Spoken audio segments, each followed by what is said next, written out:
सामान्य तौर पर ऐसी एक धारणा है कि यदि पिता या दादे की कोई पैतृक संपत्ति है तो उस संपत्ति को यदि पिता या उसका ग्रैंडफादर उसको डिस्पोज करना चाहे तो वो प्रॉपर्टी बिना उसके बेटे या पोते के कंसेंट के डिस्पोज नहीं कर सकता है।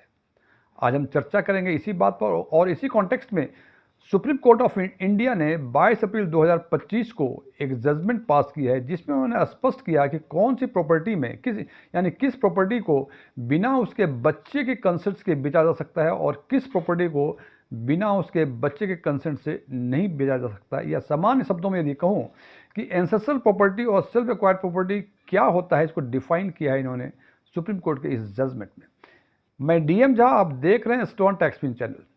यदि इस वीडियो से आपको कोई नई जानकारी मिले या यदि ये वीडियो आपको अच्छा लगे, इसको लाइक करें, अपने फ्रेंड्स के साथ शेयर करें, कमेंट बॉक्स में जाकर यस लिखें। और यदि आपको लगे कि इस वीडियो में ऐसी कोई जानकारी नहीं है जो पहले से आपको नहीं पता थी या ये वीडियो ही आपको पसंद ना आया हो तो कमेंट बॉक्स में जाके नो लिखें। और यदि आपकी रुचि बैंकिंग, इन्वेस्टमेंट, खासकर म्यूचुअल फंड इन्वेस्टमेंट या डायरेक्ट टैक्सेशन में है और अभी तक आपने मेरे चैनल को सब्सक्राइब नहीं किया है, मेरे चैनल को सब्सक्राइब करें और ऑल बटन पर क्लिक करें ताकि हमारे सभी नए वीडियो की नोटिफिकेशन आपको लगातार मिलती रहे। इस पर आगे चर्चा करने के पहले हम एंसेस्ट्रल प्रॉपर्टी और सेल्फ एक्वायर्ड प्रॉपर्टी के बारे में बातें करेंगे। दोनों प्रॉपर्टी में बेसिक डिफरेंस बर्थ राइट का होता है। तो सबसे पहले बात करते हैं एंसेस्ट्रल प्रॉपर्टी की।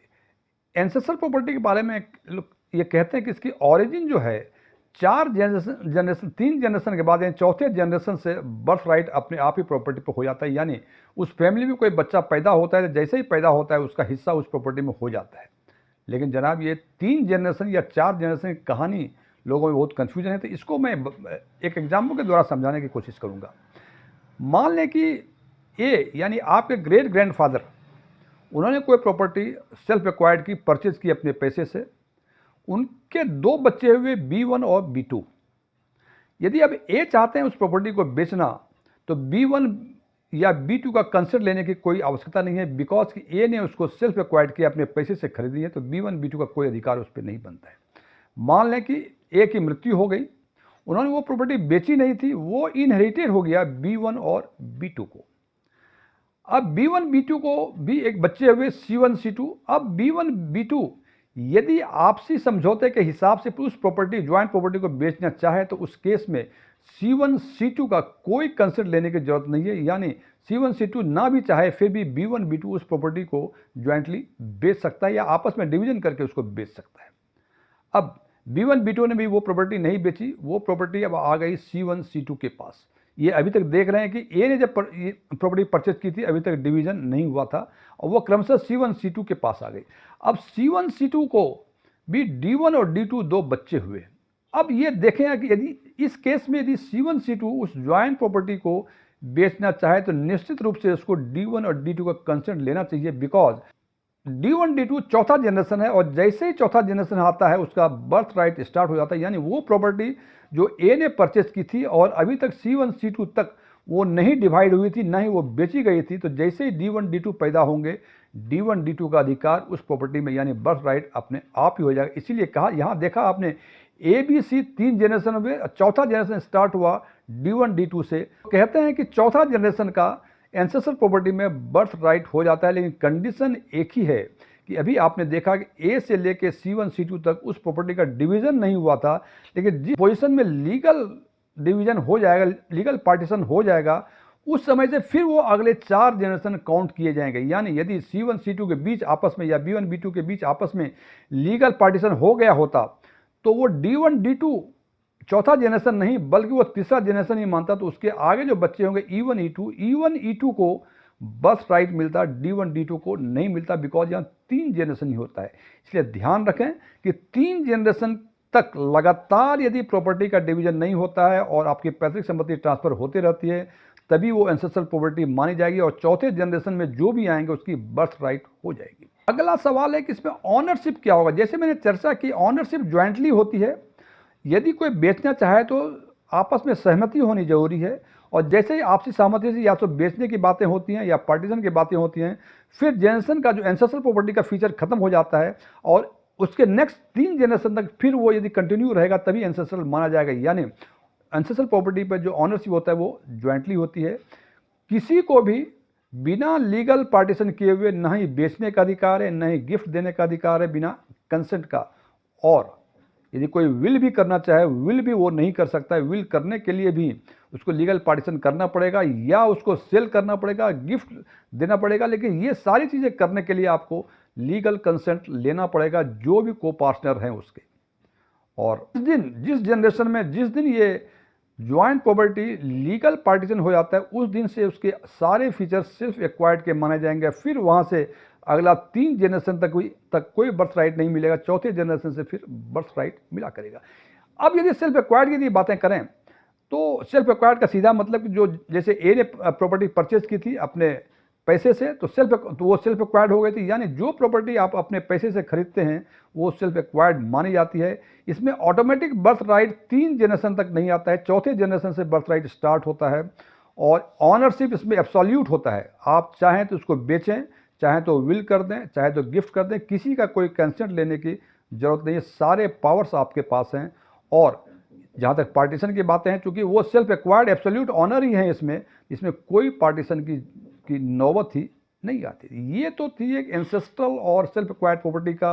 और बेसिकली ये समझ में आता है कि 3 जनरेशन तक लगातार यदि कोई प्रॉपर्टी कंटिन्यू करती है बिना कोई पार्टीशन के, वो एंसेस्ट्रल प्रॉपर्टी मानी जाएगी। और चौथे जनरेशन से जैसे ही कोई बच्चा पैदा लेगा उसका बर्थ राइट हो जाएगा, उस प्रॉपर्टी पे बराबर का हिस्सेदार वो हो जाएगा। लेकिन सेल्फ एक्वायर्ड प्रॉपर्टी 3 जनरेशन तक वो फीचर सेल्फ एक्वायर्ड की होगी। इसी क्रम में सुप्रीम कोर्ट ने जो बताया कि 22 अप्रैल 2025 को एक फैसला दिया था। इस फैसले में एक ज्वाइंट प्रॉपर्टी थी जिसका लीगल पार्टीशन 1986 में हो गया था। वो 2 हिस्सेदार थे, सी थिप्पास्वामी और दूसरे भाई थे सी जयरंपा। थी थिप्पास्वामी एल्डर ब्रदर थे अजीज और सी जयरंपा छोटे भाई थे। 1986 में डिवीजन हो गया। ये करीब 20 एकड़ के लैंड के आसपास की थी। 1989 में जो उसको छोटा भाई था सी जयरंपा, उसने अपने बड़े भाई की प्रॉपर्टी सी थिप्पास्वामी की प्रॉपर्टी खरीद ली।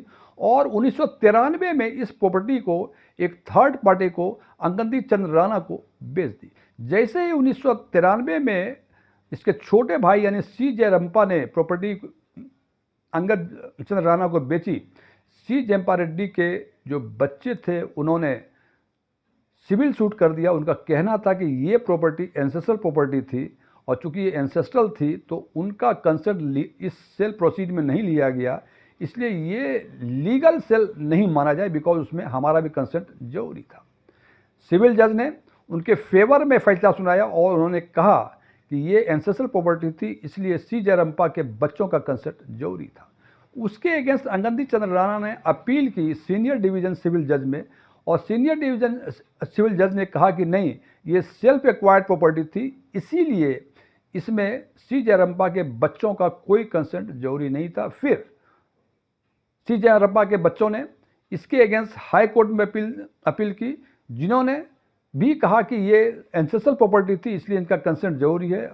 और अंततः अंगदी चंद्र राणा ने सिविल अपील 501 के थ्रू हाई कोर्ट में सिविल अपील डाल दी और सुप्रीम कोर्ट ने 22 अप्रैल 2025 को फैसला सुनाया। और उन्होंने फैसला सुनाने के क्रम में कहा कि चूंकि 1986 में ये लीगल पार्टीशन उस प्रॉपर्टी के हो गए थे और 1989 में सी जयरंपा ने सी थिप्पास्वामी से उनके शेयर की प्रॉपर्टी भी खरीद ली थी, तो चूंकि पहला तो 1986 में लीगल पार्टीशन हो गया था, तो एंसेस्ट्रल का जो फीचर्स था वो खत्म हो गया और अगले 3 जनरेशन तक ये सेल्फ एक्वायर्ड प्रॉपर्टी का फीचर रहेगा, यानी उसके किसी बच्चे का बर्थ राइट नहीं होगा। सो उनके बच्चों का कंसेंट लेना कोई जरूरी नहीं था, बिकॉज ये सेल्फ प्रॉपर्टी। और दूसरी प्रॉपर्टी जो 1989 में उन्होंने खरीदी थी, ये अपने पैसे कमाए हुए पैसे से उन्होंने ये प्रॉपर्टी खरीदी, तो इसमें कोई सवाल ही नहीं है कि उसमें किसी और बच्चों का कंसेंट चाहिए। और इस हिसाब से उन्होंने स्पष्ट कर दिया कि जिस समय ज्वाइंट प्रॉपर्टी यानी एंसेस्ट्रल प्रॉपर्टी का पार्टीशन हो जाता है, एंसेस्ट्रल प्रॉपर्टी का फीचर्स जो 4 जनरेशन वाली कंसेप्ट है वो खत्म हो जाती है। और वहाँ से अगले 3 जनरेशन जब पूरे होंगे तो फिर चौथे जनरेशन में ही बर्थ राइट की कहानी आएगी। सो इस केस में उन्होंने बताया ये प्रॉपर्टी सेल्फ एक्वायर्ड प्रॉपर्टी थी, इसलिए सी जयरंपा रेड्डी के बच्चों का कंसेंट लेना सेल एक्विजिशन में कोई जरूरी नहीं था। फ्रेंड्स, ये वीडियो क्लोज होने के पहले मैं कुछ डिस्क्लेमर देना चाहता हूँ कि मैं कोई लीगल कंसल्टेंट नहीं हूँ, मेरे पास लॉ की कोई डिग्री नहीं है। ओपन डोमेन में जो भी इंफॉर्मेशन अवेलेबल होते हैं उसके बेसिस पे मैं आम लोगों के लिए आम वीडियो बनाया करता हूँ। ये मेरे विचार थे, मेरे विचारों से सहमत होना कोई ज़रूरी नहीं है। यदि आप मेरे विचार से सहमत हैं तो कमेंट्स बॉक्स में जाके एग्रीड लिखें, और यदि आप मेरे विचारों से असहमत हैं तो कमेंट बॉक्स में जाके नॉट एग्रीड लिखें। लेकिन नॉट एग्रीड लिखने के साथ साथ कारण भी बताएं कि आप हमारे किस बात से सहमत नहीं है, सो दैट कि आने वाले वीडियो में मैं इसमें कुछ इम्प्रूवमेंट ला सकूं। Thank you.